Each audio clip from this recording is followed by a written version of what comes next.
Well, we received this today, and actually I thought it would be useful for two things. One is for our prayer, but also for a celebration and recognition. I thought it kind of serves both of these to start with. So this was a letter that we got, and it says, "To my earthly angels, what can I possibly say to all of you that cared for me following our accident on August 22nd? A million thank yous would not begin to express the thoughtfulness in my heart. Our loving Lord preserved our lives for a reason. I think it was to humble us and show us how His servants here on earth are caring for the weak and helpless, namely Jack and I." And then she had a verse here from Ephesians 6, 7, and 8. Tell us, "Serve wholeheartedly as if you were serving the Lord, not men, because you know that the Lord will reward everyone for whatever good he does, whether he is slave or free. I felt Christ manifested in your care, and I pray that God blesses each and every one of you and showers you with His grace. Thank you from the bottom of my heart." I thought that was really pretty moving. Okay, with that, we'll start. Okay. We are caring for 245 patients today. The tower census is 151 of those 245. Looks like a busy day in the OR. We have 20 surgicals, 19 procedures, 17 outpatients, and anticipating 33 discharges. We had no patient calls yesterday. We're at 4 days. All right. We were running pretty tight on beds yesterday. How's that looking? Very tight. I'll be meeting with Robin hopefully after this. And I want to bring something up with that in just a minute. Associate injuries? No injuries from report from yesterday. All right.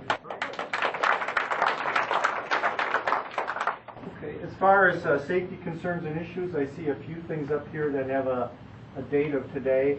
One says panic buttons or security alerts. Is there one in each nursing station? Amber and Dick were supposed to kind of report back today on that. Is that something reportable, or do we move the date? I don't see Amber. Okay.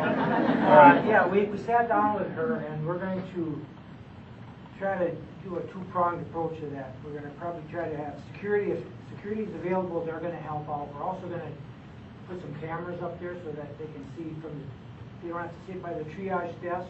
They can sit by the cubicles and still see under the canopy to see if anything's pulling up and needs some help.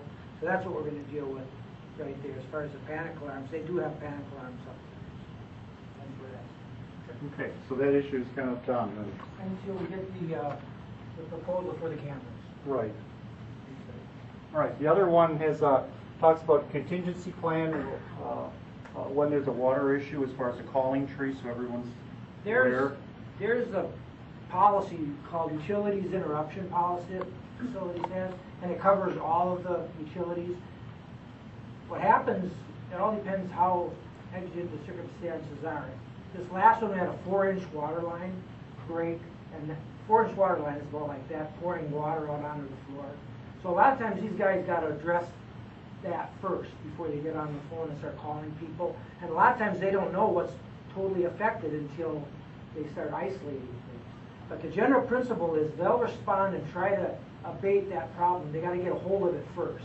And once they get a hold of it, then they'll start notifying telecom, and they'll make an overhead announcement of what utility is disrupted, and then the area can check their systems. And if it's electrical, they'll know it. They'll be on generator. If it's on water utilities, they'll know they have low pressure, and then we can address it after that. But the primary, based on the time of day, if it happens right now, it's okay. We can adjust it readily. But if it's at 12 in the morning and there's just a plant operator here, he's going to try to isolate that problem before he does anything else. So, but there is a contingency plans for all of them.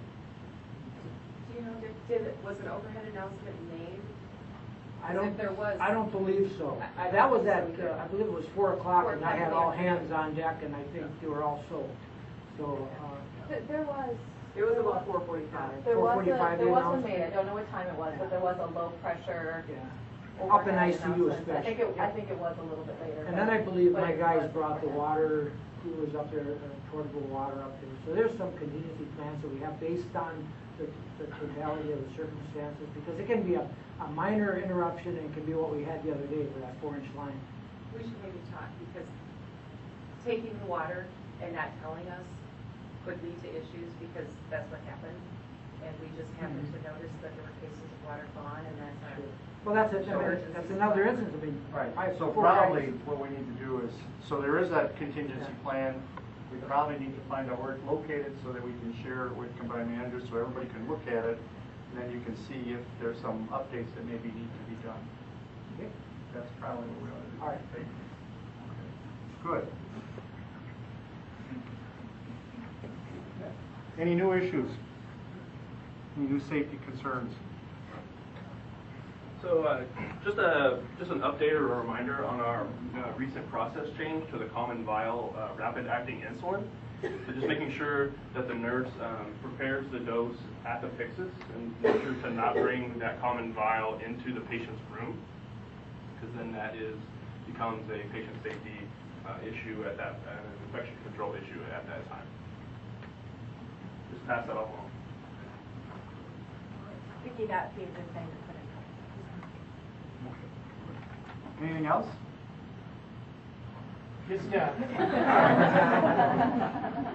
Just an announcement or a reminder from Rachel. Queening Anderson asked me to bring it up. Abashir is here today for the video monitoring training. Matter of fact, the first sessions are going on as we speak. And so they'll be occurring throughout Monday, Tuesday, or through Tuesday, Wednesday, Thursday this week. And then Abashir will still be here through Saturday to provide additional resources and backup for us. And Abashir is? Abashir is the video monitoring vendor. They provide us with cameras. Good. Anything else? All right. Recognitions? Okay, kind of update and a recognition. We go live today on this campus with policy staff. Actually, the Western Region goes live. And I wanted to, Carol Huffman will be our site administrator, and Kathy Meek will be her backup. The policy staff, the queen that I call the system is Kana Munger, I believe is how her name is pronounced. But we go live today. We're in there and play around with policies. They all pull up really nice. So Carol said, be patient with her. She's a lot of work to do behind the scenes yet. There's a lot of policies that she has to upload and get in there. There may be some issues with people having access to that. So just work with Kathy or with Carol, and she'll work with everybody to get that in there. And then she said to remind people that there is another WebEx today if you haven't seen that yet. And there's also going to be a recorded one as well. Others? We don't usually get notes in the mail from people, so we got a note from one of the people that attended the 125th anniversary. She was a gluten-free person, and she sent just a lovely note complimenting the tables and the food and the extra things that we did for her to make the dinner wonderful. And she said, I've been retired from St. Joseph's Hospital for 5+ years, and I'm so happy to see the quality of staff as well as food has not diminished at all. You remain an A+ department. Thanks again, and blessings to all. I thought that was kind of cool.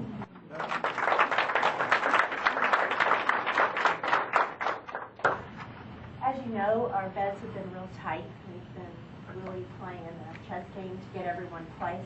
So I want to recognize MICU, both the staff and the physicians. They're a closed unit, and over the last couple weeks, we've actually done IMCU overflow into that unit. So it is really about teamwork.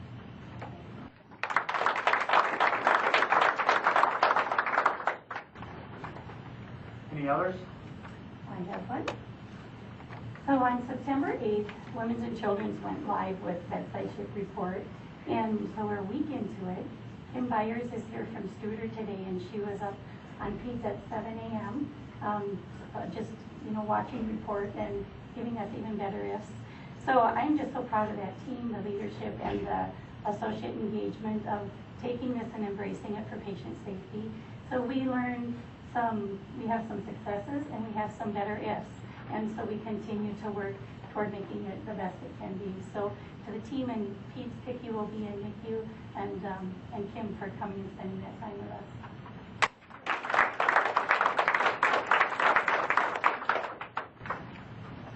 Any other recommendations? Yeah. I got something to share. Now, I was on vacation about a week or so ago, and I did actually think of all of you. Not a lot, but I bought something, or at least something was purchased for me. And in case we're in this kind of difficult environment and you need assistance or help, and we aren't available as your executives, and Lindy's not available as your chaplain, I want you to know that we have the Pope right here. And you get him under the light, the solar Pope, he will bless you and wave to you, and you can solve all of your issues, or at least he can help you solve your issues. So come to my office, and I don't have a little kneeler to genuflect in front of, but you can kind of get your questions answered.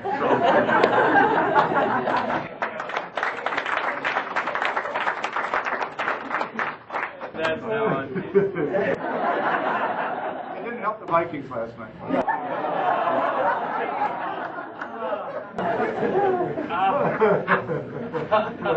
You guys have a great day.